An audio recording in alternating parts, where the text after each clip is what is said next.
Hoy quiero invitarlos a reflexionar sobre una idea tan poderosa como liberadora. Tu pasado no decide lo que pintarás en un lienzo llamado futuro. A lo largo de la historia, incontables almas han cargado con heridas profundas y cicatrices que intentaron dictar y definir su destino. Pero existe un refugio único donde esa vulnerabilidad se transmuta a una fuerza imparable, y ese lugar de cambio es el arte. Porque el arte va más allá de la decoración, es un testigo silencioso de nuestras batallas internas. Cuando la vida te arrebata algo, el vacío que deja puede curiosamente llenarse con la furia y la pasión de la creatividad. Hoy veremos cómo tres artistas icónicos tomaron el dolor, el trauma y la marginación y en lugar de dejarse consumir, lo utilizaron para pintar su futuro. Y de los tres, no hay figura que encarne mejor este cambio. Les hablo de Frida Kahlo, quien tuvo una vida marcada por la tragedia y sin embargo al final se convirtió en una de las mayores glorias artísticas de la historia. Hablamos de la obra que rompió récords y transformó la herida más profunda de su cuerpo y alma en un hito de inmortalidad. Para entender el valor de este legado es esencial regresar al origen del tormento. La vida de Frida fue definida por el dolor. Tras un terrible accidente de autobús a los 18 años, su futuro se fragmentó. Su ferviente sueño de sanar cuerpos como médica se hizo añicos. El destino, con una crueldad de hierro, le negó esa vocación y en un giro amargo convirtió su propio cuerpo en un lienzo que producía dolor, siendo ella la paciente más necesitada de sanación. Confinada en su cama, con un espejo sobre su caballete, se vio obligada a mirar hacia adentro, hacia el arte, que no era su vocación, se volvió su única forma de supervivencia. De esta introspección forzada nace la etapa de la confrontación directa. El autorretrato, la columna rota. Es un manifiesto de esta época. Ella no esconde su tormento, lo exhibe. En lugar de su columna vertebral vemos una columna griega jónica fragmentada, a punto de colapsar, sostenida por un corsé. Cada clavo es una punzada de dolor. Al pintar su cuerpo de esta manera, Frida tomó el control de la narrativa de su sufrimiento. En definitiva, su arte no fue su terapia, fue su declaración de guerra contra el destino que la ataba. Ahora avancemos en el tiempo hasta 1940, donde el dolor físico evoluciona a una lucha metafísica en la obra que haría historia, El sueño, la cama. Frida se pinta durmiendo, flotando sobre un lecho rodeado de ramas. La cama, su prisión, se convierte en un campo de batalla psíquico y onírico. Lo más revelador es el simbolismo. Sobre ella, un esqueleto de Judas de cartonería, la calaca. Descansa con dinamita atada a sus piernas. Sin embargo, el artista duerme. Al hacerlo, toma el control de la detonación. El dolor es inminente, pero ella decide cuándo y cómo estalla. Es la aceptación combativa de su destino, convertida en un testimonio de un alma valiente. Es precisamente esta verdad cruda y esta voluntad inquebrantable lo que el mundo del arte terminó honrando. En noviembre del 2025, la pintura El sueño, la cama, fue subastada y se convirtió en la obra de arte más cara jamás vendida en subasta por una mujer artista. Con este récord, el mercado no solo validó la autenticidad de su pincel, sino la profundidad de su voz. El arte de Frida es la prueba de que la intensidad emocional y la verdad más desnuda tienen un valor que ninguna otra mercancía puede igualar. Así llegamos a la gran lección final de Frida. Su pasado no decidió su lienzo, no decidió su futuro. El dolor fue una constante, pero ella lo usó como pintura al óleo. Al final, la subasta no compró una cama, compró el valor de un alma que se negó a quebrarse. Su sufrimiento se convirtió en un legado inquebrantable. El mensaje para ti es este. Tus propias heridas son tu dinamita latente. Tú eliges si la dinamitas para destrozarte o si la usas como energía para explotar y convertirte en tu propia obra maestra. Entonces, ¿Qué vas a pintar con tu dolor? Y si Frida representa el cuerpo roto, no hay figura que encarne mejor una mente quebrada. Nos referimos a Vincent Van Gogh, un hombre cuya vida fue un naufragio de soledad y rechazo, y que sin embargo terminó convirtiéndose en el sol que ilumina toda la historia del arte moderno. Hablamos de la obra que no solo rompió récords, sino que redefinió nuestra forma de ver el cielo. Un testamento de cómo la angustia más profunda puede transformarse en una luz que nunca se apaga. Para entender la magnitud de este legado, es vital descender al abismo de su tormento, la vida de Vincent. Fue una búsqueda desesperada de pertenencia.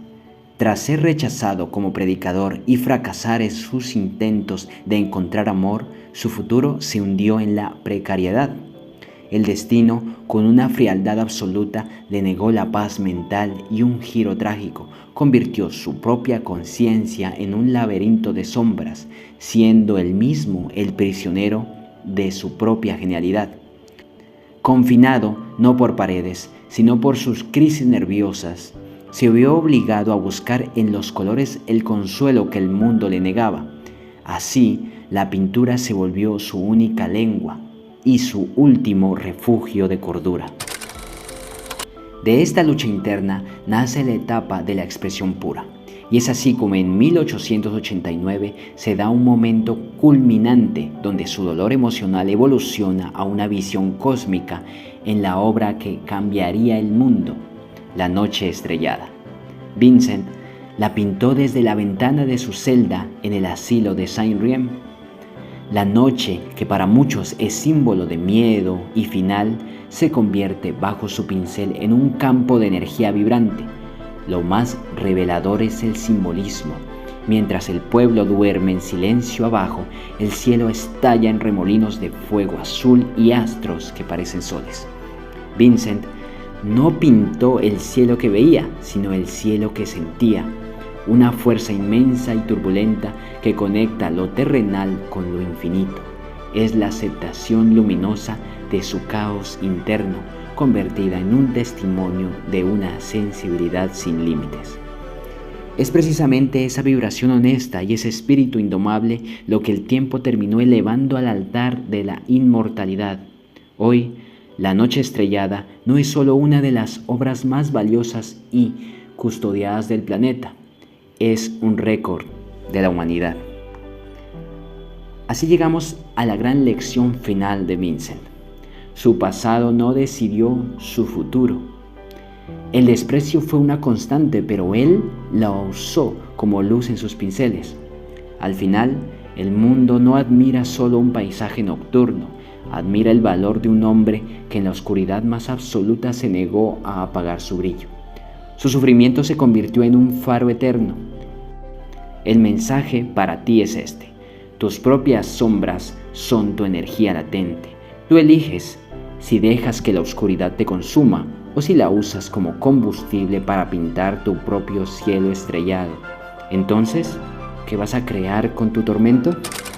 Y si Van Gogh es la mente quebrada, no hay figura que encarne mejor la angustia del alma que Edvard Munch. Un hombre cuya existencia fue acechada por la sombra de la muerte y la enfermedad, pero que, a pesar de todo, logró capturar el sonido del miedo universal en un lienzo. Hablamos de la obra que se convirtió en el ícono definitivo del hombre moderno, un hito que transformó el pánico invisible en una imagen eterna. Para entender la raíz de este grito, es imperativo descender a las profundidades de su infancia. La vida de Edvard fue definida por la pérdida. Antes de cumplir los 15 años, la muerte ya se había llevado a su madre y a su hermana favorita, dejando en su hogar un silencio sepulcral. El destino, con una frialdad gélida, le negó la seguridad del afecto y, en un grito aterrador, convirtió su propia memoria en un cementerio de ausencias, siendo él mismo el único sobreviviente de sus propios fantasmas. Confinado por la ansiedad y la fobia social, se vio obligado a volcar en sus grabados el pavor que sentía ante la fragilidad de la vida. Así el pincel se volvió su único grito y su defensa contra la locura. De esta orfandad emocional nace la etapa de la introspección sombría. Sus cuadros son el manifiesto de un hombre que no pinta lo que ve, sino lo que padece. En ellos vemos rostros pálidos y figuras que parecen derretirse en la soledad de la multitud. Cada sombra es un eco de su propia melancolía. Al retratar la enfermedad y la desesperación, incluso bajo los cielos rojos de Noruega, Munch pintó el control de sus propios demonios. En definitiva, su arte no fue una búsqueda de belleza, fue su declaración de supervivencia contra el vacío que amenazaba con silenciarlo.